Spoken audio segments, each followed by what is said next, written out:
Hello and welcome to this very special episode of Who Killed Amy Mihaljevic. I am your host, Bill Huffman, and on this week's episode, and for the next few weeks, up until the 30-year mark of Amy's disappearance, I will be releasing a special episode each Friday. I will have new interviews, as well as some new discussions and new suspects. So please join me for the next 4 episodes of Who Killed Amy Mihaljevic. I see it being solved through information provided by the public.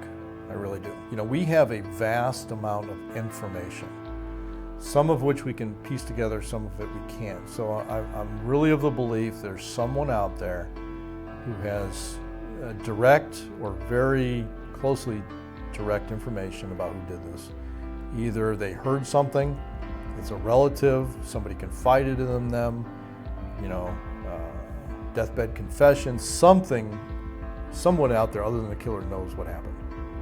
Well, again, we don't know. I mean, what we have here, we know where she was abducted from. Right. We have the body disposal site. So we got 2 scenes. We're looking. Yeah, there's at least a third spot, and that's one of the things that's important about that curtain and that blanket. That item is possibly from, that in-between spot where this happened, and that's why we put that out there. Oh yeah. And I'm not saying what they did 28 years ago was bad. Right. It's just Phil Torsney's in town. Yeah. But one of our goals, recent goals anyway, has been to get some nationwide publicity. We've had a ton of publicity here, in the Cleveland area, Bay Village, Ashton County, Ohio. But it's possible that the individual who did this is living somewhere else, and there's maybe a similar case in California or Washington State, Florida, that either a police officer might recognize from the past, or a victim, or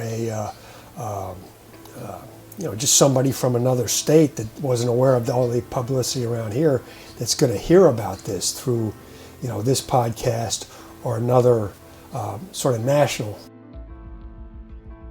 Thank you again for joining me on this very special episode of Who Killed Amy Mihaljevic.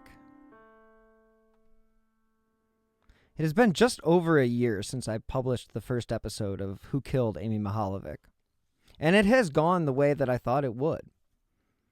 Apparently, I must have done something right because I've acquired more than 1 million downloads, 100 new tips have come in, and an investigation discovery documentary was aired, not due to my podcast, but I did appear on it, and I actually made an appearance at CrimeCon in New Orleans, as well as there were a number of media stories in Cleveland.com or the Cleveland Magazine, or even your local news stations about the podcast and how this was going to bring new attention to the case that had been unsolved for 29 years. Well, it's coming on the 30-year anniversary, and it remains unsolved. So despite the podcast and in spite of the documentary, we still don't have any answers. So, as I mentioned, October 27th will mark 30 years since Amy's been missing. And that day started off like any other. She packed her backpack, kissed her mom goodbye, hopped on the blue bike, and rode off to school. But it was 2 things that made that day different. 1, Amy was carrying a very heavy secret. And 2, she never came home. It was a warm day for Northeast Ohio in October, with temperatures in the 70s. And having grown up in the suburb next to Bay Village, where Amy was abducted, I understand how normal and common it is to ride your bike to school, especially if the weather allows it this late in the fall.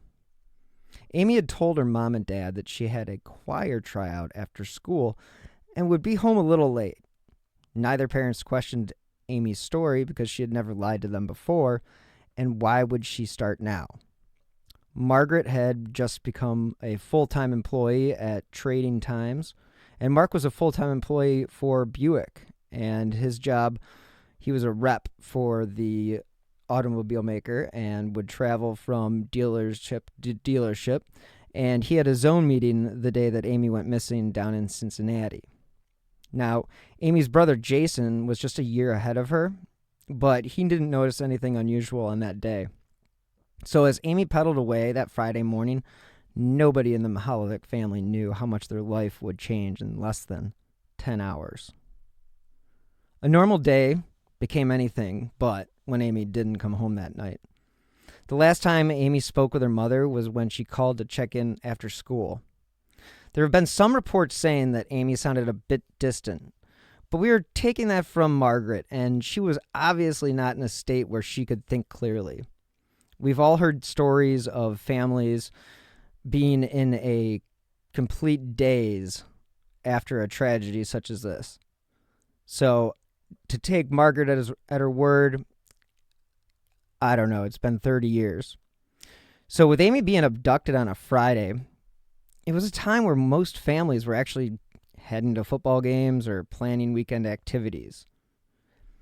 There was a bank robbery in North Olmsted, so the FBI's reactive squad, which included Phil Torsney, who was the man who caught Whitey Bulger, and he is now a retired FBI consultant, so he is actually in charge of the special task force for the Amy Mihaljevic case. Now, I sat down with Phil and I asked him a bunch of questions about where the case stood and how he thought it would end. And I'm going to give you just a couple of the highlights of what he said. The sound quality isn't the best. Phil didn't want to wear a certain mic, so it is what it is. So just bear with the sound quality. I do have some better sound quality with Chief Spetzel. And just take a listen to what Phil had to say in regards to the case. Yeah, Phil Torsney. I'm currently employed as a investigator with the Bay Village Police Department, working on the Amy Mihaljevic case. I was a special agent with the Federal Bureau of Investigation for 29 plus years here in Cleveland, also in Atlanta, and lastly in Boston, at the Boston office of the FBI. Yeah, I worked fugitives here in Cleveland almost my whole career. Fugitives, bank robberies on the reactive squad, we called it. We reacted to crime that had occurred, and I worked on the squad here for almost 25 years. Was on a fugitive task force, and I had worked on the Whitey Bulger case in Boston on a temporary basis for years, trying to, work with the Boston office and agents there to try to locate Bulger, who was an FBI top 10 fugitive, and I always wanted to be involved in arresting a top 10 fugitive, and eventually they transferred me to Boston, and while I was there, myself and other agents and other law enforcement entities were able to locate Bulger out in Santa Monica, California, and we arrested him, and I myself and some other agents brought him back to Boston, and that's that story. And they called it the reactive squad, and we investigated bank robberies, kidnappings, fugitive matters, any really violent crimes that occurred daily, which occurred daily here in Cleveland, especially bank robberies, extortions, truck hijackings, theft from interstate shipment. But I sort of gravitated toward the fugitive end of things, and I did this when I was in Atlanta, which was my first office. Worked fugitive cases there as well.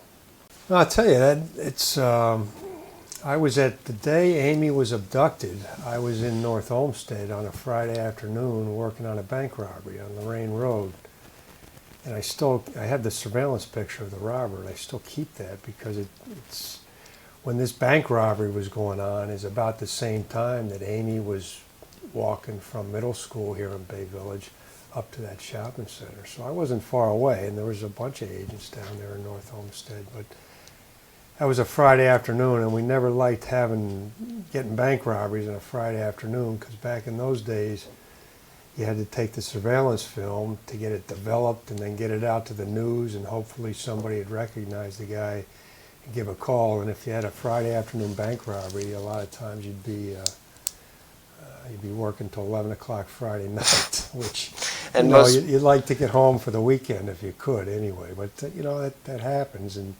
that's one of the reactive squad things. We reacted to bank robberies. If it happened on a Friday afternoon, we worked it into the night if we had to. So, Phil, how do you feel about all the media coverage? Yeah, I guess one of the important things here is just because something's been published through some media outlet, whatever it may be, it doesn't mean we're not looking in other directions. And we need additional information. It doesn't mean by the publication of that kind of thing and putting out names out there, we have additional information here in addition to what's been published. And we base our investigation on, the facts we have. And a little thing that might not have anything to do with what's been published previously in regards to another tip, more information, or another suspect may add to the information we have here and have knowledge of that'll help solve this case. Fair enough.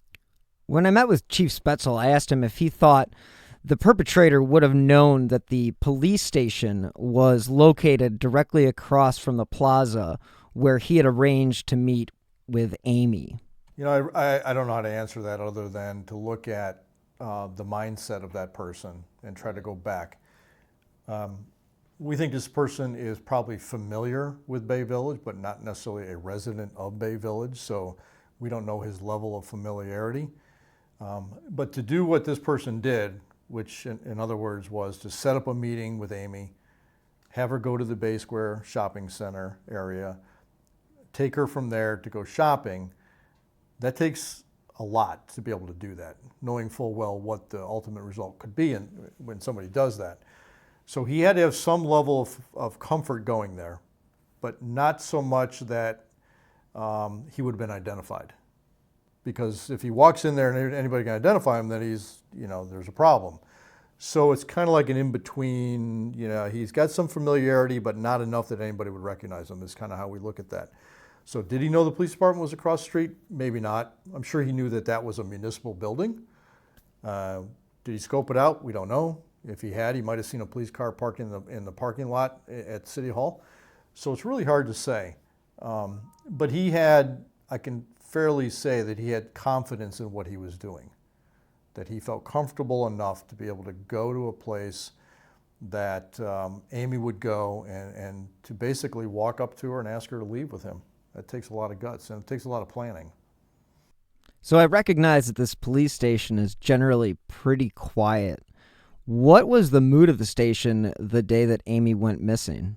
Well, we take every missing child seriously, as we did with this one. But ultimately, almost in every case, obviously up to this point, there's a reason, rationale, there's a location where the child is found. It's with a relative, she rode to her friend's house, forgot to tell mom. So these are usually resolved. And I think that initially, we're thinking, okay, we're going to be able to resolve this. It always happens. We're going to find this child, no problem. But again, like I said, as the time got farther along, and we confirmed the fact that she wasn't with relatives, she's not with her close friends, it's getting dark, then you start to get a little bit more worried. And then it really, like I said, ramps up and you realize that this is not your typical girl who went to her friend's house and we just haven't located her yet. This is something far more significant. So once you realize that this case is more than just a missing girl, what's the next step? With any kind of missing child, you kind of work out in concentric circles from the family. So you talk to the family, you look at the family, where were you, what was going on, do all those typical things that you do that are very uncomfortable for a family when they're missing their child. They're grieving, they're distraught, and yet you're asking them questions that kind of, would indicate that maybe they had some involvement, but that's part of the process. Not comfortable, but they have to be done. So really you kind of had investigations going, looking at the family, and then you're following these other facts that you know from the friend of Amy's. And I know this is hard for you to answer since you can't get yourself inside the mind of this individual and we don't know who he is. But do you think that he would have used Margaret as misdirection to sort of throw Amy off the trail?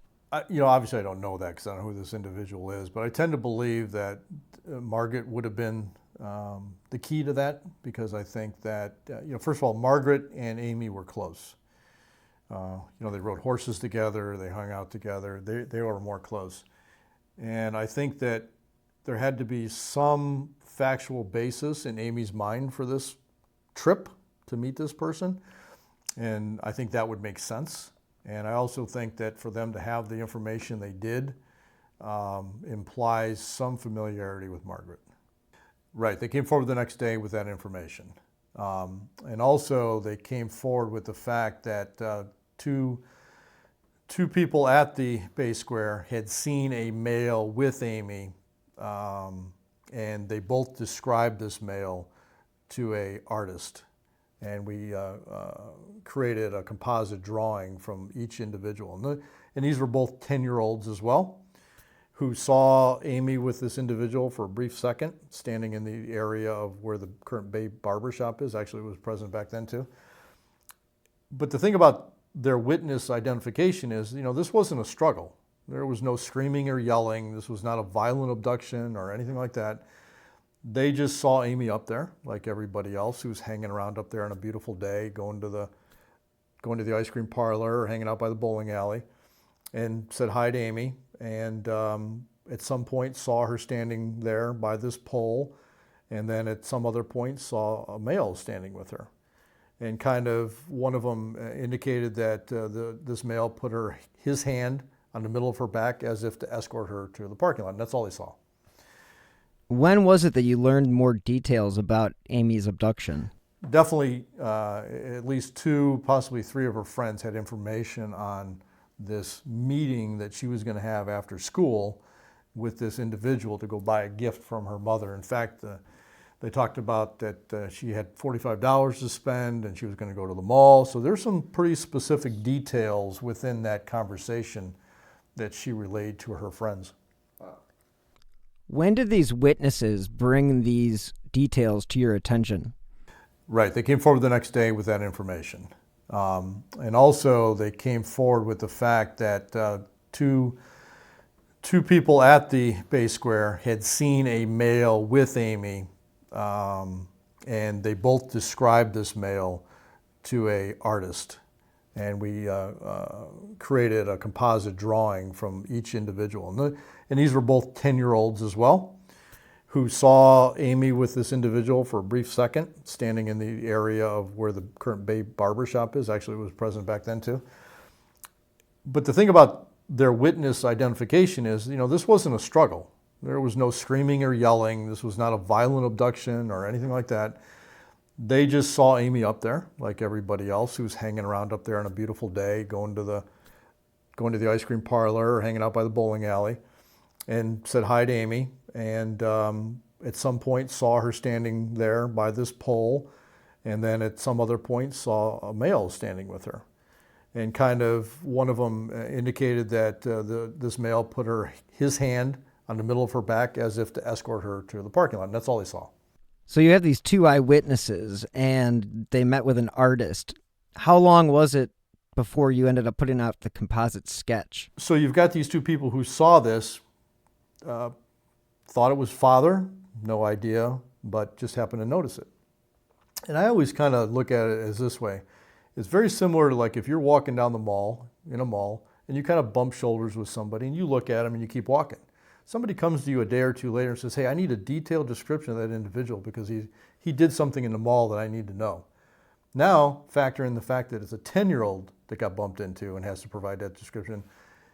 That's the reliability of that information. And not to say that it's not important, it's extremely important. But what we don't want to see happen is people put all their faith in that drawing.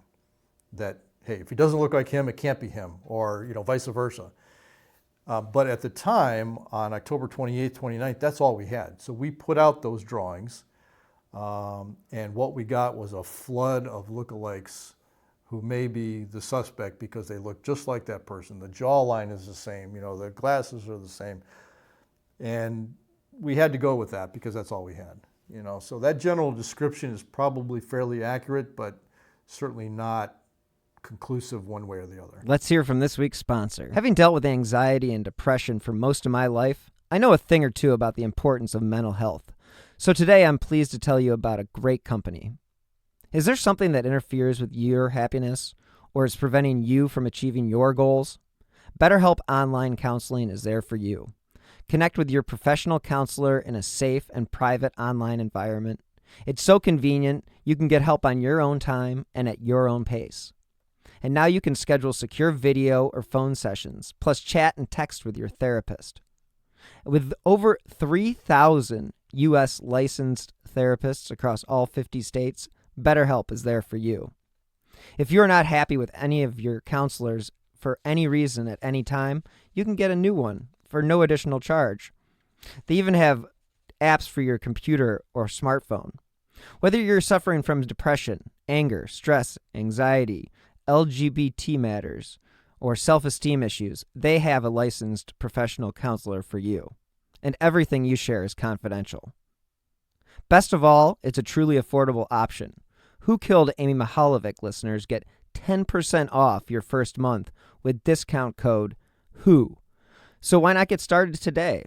Go to betterhelp.com/who. Simply fill out a questionnaire to help them assess your needs and get matched with a counselor you'll love. That's betterhelp.com/who. Are you guys certain on how many phone calls Amy actually received from this perpetrator? One or more. We don't know how many. She didn't really allude to that to her friends, but given the circumstances, we believe there was probably more than one call. Margaret did a pretty good job with Amy of trying to protect her and telling her you don't go with strangers. They even had a secret word that somebody had to use if somebody was going to pick her up other than her mother and father. So even back then, she was pretty good at trying to protect her daughter. So for Amy then and she was relatively shy, smart girl, but relatively shy. So we don't think she just would have hopped in the car with anybody. So there had to be some familiarity, again, whether it was gained through phone calls or some other method, we don't know, but we know there was at least one phone call. Now, over 30 years, I would assume you have thousands of tips and hundreds of suspects that you've interviewed. Do you guys keep this stuff in like a database that is easily accessible to anybody that's investigating Amy's case? Lookalike leads. Okay. So we literally got hundreds a day of lookalike leads. So everything was documented. Everything was eventually put into a database.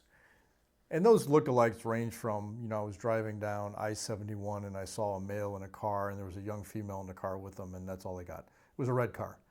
So, you obviously, some of these you eliminate because there's nothing you can go by, and others are more specific. This individual looks like him. And then from there, of course, you can go back and establish alibis. So there were hundreds and hundreds of those types of leads. And again, at the same time, you're looking, your typical investigative techniques, you're looking, okay, who would know this child to be able to walk up to him in the middle of the day at a shopping center and walk away with her? There's got to be some familiarity. So you look at people that might be close to Amy. You start doing that, of course. And then you start looking at, since it involved Margaret, the mother, being given a gift, is there somebody who knew that Margaret got a promotion or a job change that, would have resulted in a gift being purchased? So all that's going on at the same time. What somewhat muddies the waters in this case, and although it was inevitable, there's not much you can do about it, was the lookalike tips that came in ate up a lot of resources and time. So you have to look at those because, like you alluded to, Mark Mihaljevic said, you don't know which one of those tips is not the right one. You just don't know until you follow it through. So we took everything and ran with it, and it was overwhelming, despite the fact that, we're a small department. We had 24 police officers at the time, but we did obtain the resources of the FBI. We had over 50 agents working in this case at one time. So even with all those resources, it was still a little bit overwhelming to work that case, and from the beginning because of the volume of calls. I literally was new then, of course, and one of my jobs was to answer phones, and this is back in the day when you had the little phones with the push buttons that would light up when a call came in. Mm-hmm. Those lights never went off. You would literally finish a call, hit the next button, and take another tip, and it just went on and on and on. And that's a great thing, because that means people are involved and they're engaged and they're looking at it. And then the flyers went national, so you're getting calls from outside the area. And all that, like you said, has to be sifted through and gone through to make sure. And we have looked at those things several times. This case has never been a cold case. We've always looked at it, and that's one of the areas we've done. Let's go back and look through all the tips that we really didn't follow up on, make sure we're not missing something. And the reason we're conducting an electronic database now of everything, because we don't know what tip back in 1989 will become important in 2018 because we got new information. So all that has to be retained, all of it has to be searchable in some format, so that if another tip comes up, we can search our database and try to find connections. Now, with Amy's comfort level with the perpetrator, do you think he called her more than once? You know, this case has had ups and downs, but you know, one of the things, at least she told somebody about that phone call. Otherwise, it's possible. I mean, she would have gone up to that shopping center if she had really kept it a secret, and we wouldn't have known her purpose in going up there. She told associates about the gift and the phone call.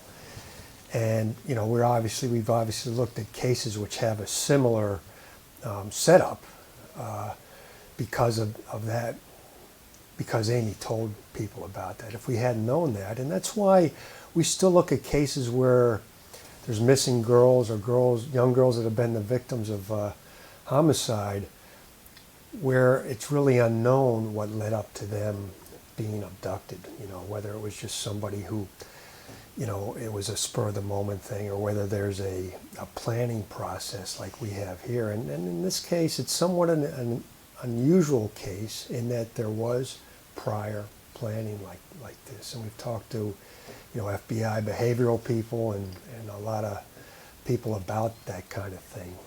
You know, the planning and the prior contact and, you know, the thought that this person put into this makes it somewhat different than the normal case where, you know, a young girl is abducted and murdered. While I was producing the podcast, I actually asked Phil Torsney what it was that he hoped to gain by participating in the podcast, as well as the documentary on the Investigation Discovery Channel, the Lake Erie Murders. I'm not here all the time. But, you know, one of our goals, recent goals anyway, has been to get some nationwide publicity. We've had a ton of publicity here, you know, in the Cleveland area, Bay Village, Ashland County, Ohio. But, you know, it's possible that the individual who did this is living somewhere else. And there's maybe a similar case in California or Washington State, you know, Florida, that either a police officer might recognize from the past, or a victim, or a you know, just somebody from another state that wasn't aware of all the publicity around here, that's going to hear about this through, you know, this podcast or another sort of national. Well, podcasts are international, so this will, even if he's overseas, he will. Right, Canada, that kind of thing. Because, you know, this seems, you know, initially it seemed like it was somebody who has, no doubt, familiarity with Bay and you know, the rural areas southeast of here, southwest of here.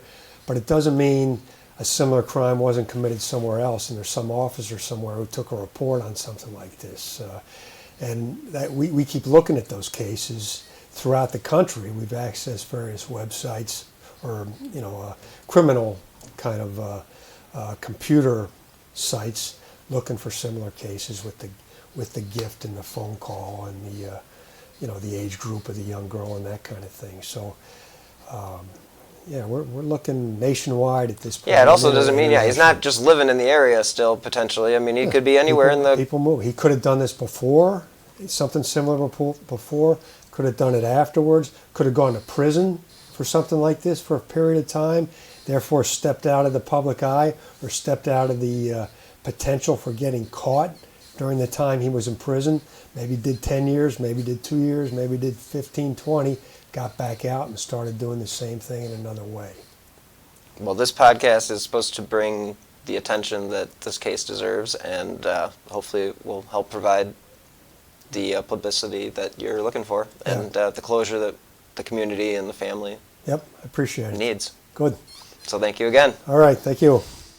Thank you again for listening. I just wanted to give everybody a brief synopsis on the case and explain how crazy it's been over 30 years. I personally still cannot get over the fact that Amy was called at her home, convinced to meet a strange man for an innocuous reason, And the next thing you know, she ends up kidnapped and murdered. I don't know anything that could be more violating than having Amy be called in her safe place and lured out. It's just so hard for me to wrap my head around. Amy was a bright girl. She would have or should have been able to know that this person meant her harm. If not right away, soon thereafter. Now again, this was 1989, and people could make prank phone calls or lewd phone calls, because there was no such thing as star 69 or what we're all used to now, caller ID. Back then it was like the Stone Age. The only calls logged were long distance because those would have charged money. If you lived within the 216 area code, which in 1989 covered most of Northeast Ohio, then your phone number would never have shown up on a phone bill. This person had the gall to call Amy's parents' home and begin the grooming process. It is shocking to this day that someone would put themselves out there like that, especially in a busy shopping plaza that just so happens to be across from the police station. I was the same age as Amy when she was taken, so her case has always stuck with me. Plus, I still shop in that same plaza where Amy was last seen. And I know I'm a true crime guy, so I think about that kind of stuff, but I assure you I am not the only one. In the next few weeks, I will bring you some new interviews with the key players and see what progress has been made on the case. I am aware of the 3 hairs they supposedly have, and you can hear about that in part 1 of my roundtable discussion on the ID Channel's documentary, The Lake Erie Murders, that I did with James and Nick from True Crime Garage. So come with me on this journey to get this case back out in the spotlight, because I believe it is still solvable. So thank you again for listening. You can follow me on Twitter at BillHuffman3.